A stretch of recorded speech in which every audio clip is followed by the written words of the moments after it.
Assalamualaikum warahmatullahi wabarakatuh. Saya Erda Marisa. Saya CGP angkatan 4 di Kabupaten Aceh Besar dari SD Negeri Kutarentang. Di sini saya akan menjelaskan, mendemonstrasikan konseptual tentang coaching.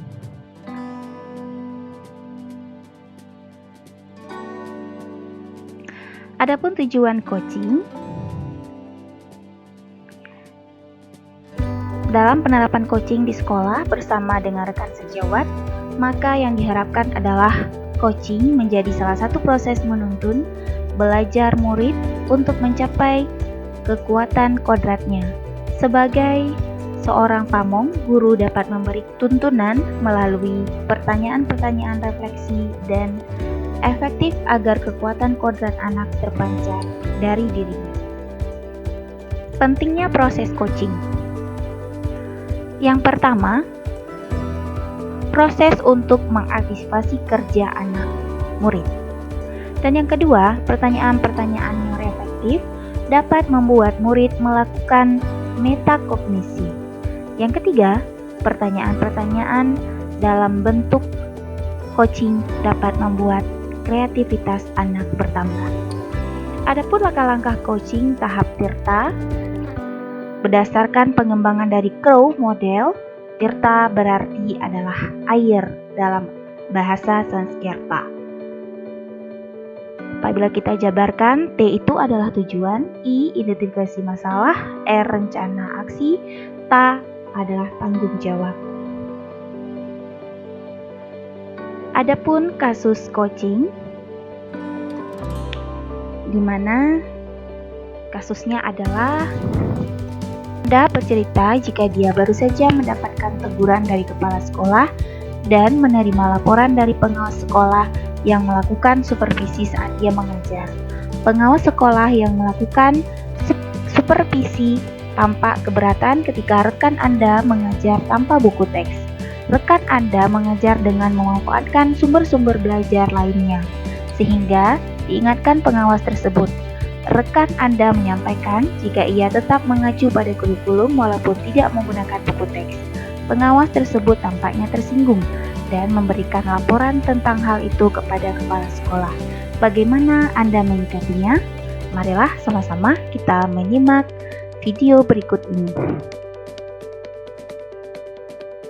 Assalamualaikum warahmatullahi wabarakatuh.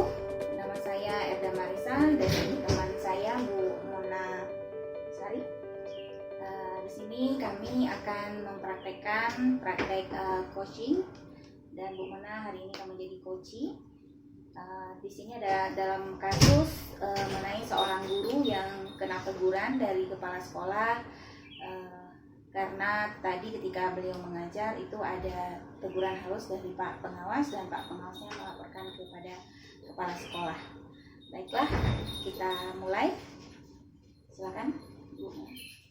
Bu Erda boleh minta waktunya sebentar? Boleh, Bu. Saya ingin diskusi sama Ibu. Saya ingin cari solusi dari diskusi ini. Bagaimana seharusnya saya bersikap begitu. Tadi kan ceritanya Ibu Kepala Sekolah menegur saya. Iya, Bu. Kata Bu Kepala Sekolah, Pak Pengawas melaporkan ketika supervisi di kelas saya tidak menggunakan bahan ajar berupa buku teks. Begitu, Bu. Saya menggunakan semua bahan ajar di laptop, di YouTube, begitu, Bu. Ya. Saya baiklah Bu Mona, saya memang hari ini punya waktu luang. Bu Mona boleh menceritakan keluh kesah yang ingin Bu Mona sampaikan kepada saya. Terus apa yang Bu Mona harapkan dari diskusi kita hari ini? Iya Bu Erda, makasih banyak sebelumnya.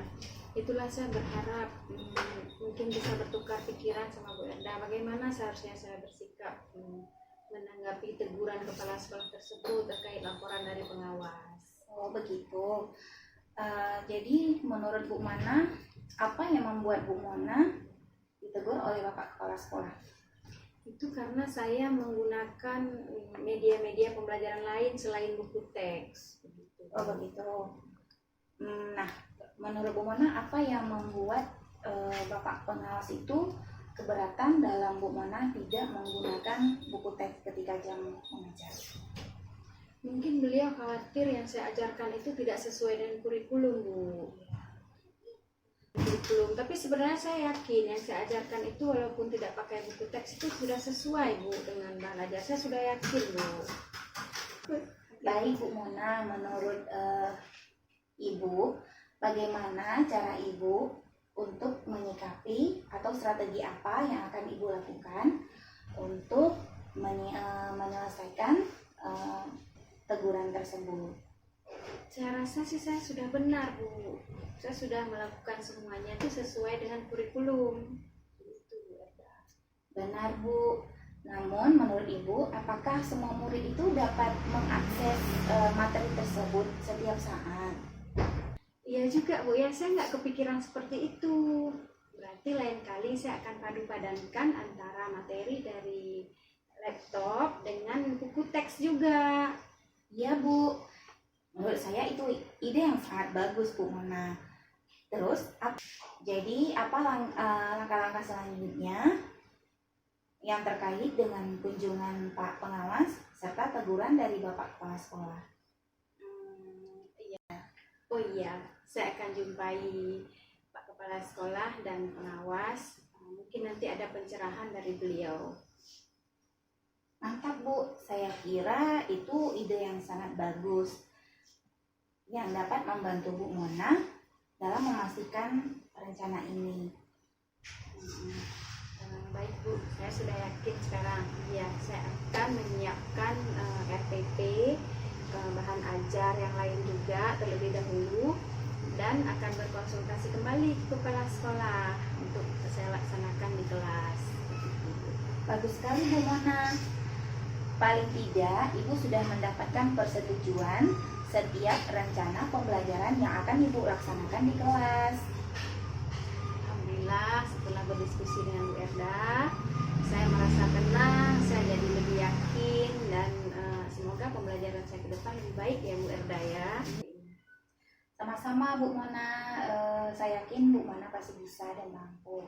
Nah, dari segala rangkaian diskusi kita tadi, Bu Mona bisa tidak menciptakan kembali tahap-tahap apa yang akan Bu Mona lakukan untuk selanjutnya? Iya. Jadi selanjutnya saya jumpai dulu kepala sekolah untuk berkonsultasi, meminta pencerahan-pencerahan dari beliau.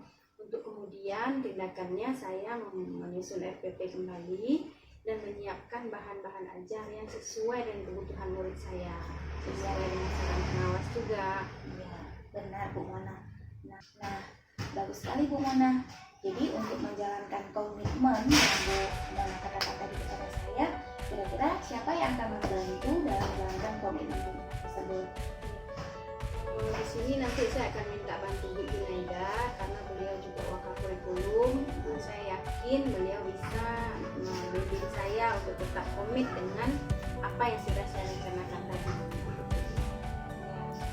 Nah, semoga apa yang sudah Bu Mona laksanakan hari ini dan yang sudah Bu Mona komitmenkan bisa berjalan dengan lancar. Amin. Kasih banyak ya Bu Erda sudah jadi sama Sama. diskusi saya hari ini. Saya jadi lega. Iya. Tetap semangat ya. Baiklah, sekian praktek coaching dari saya. Terima kasih Ibu Mona sebagai rekan senior saya yang telah membantu proses coaching pada hari ini. Tutup, Assalamualaikum warahmatullahi wabarakatuh.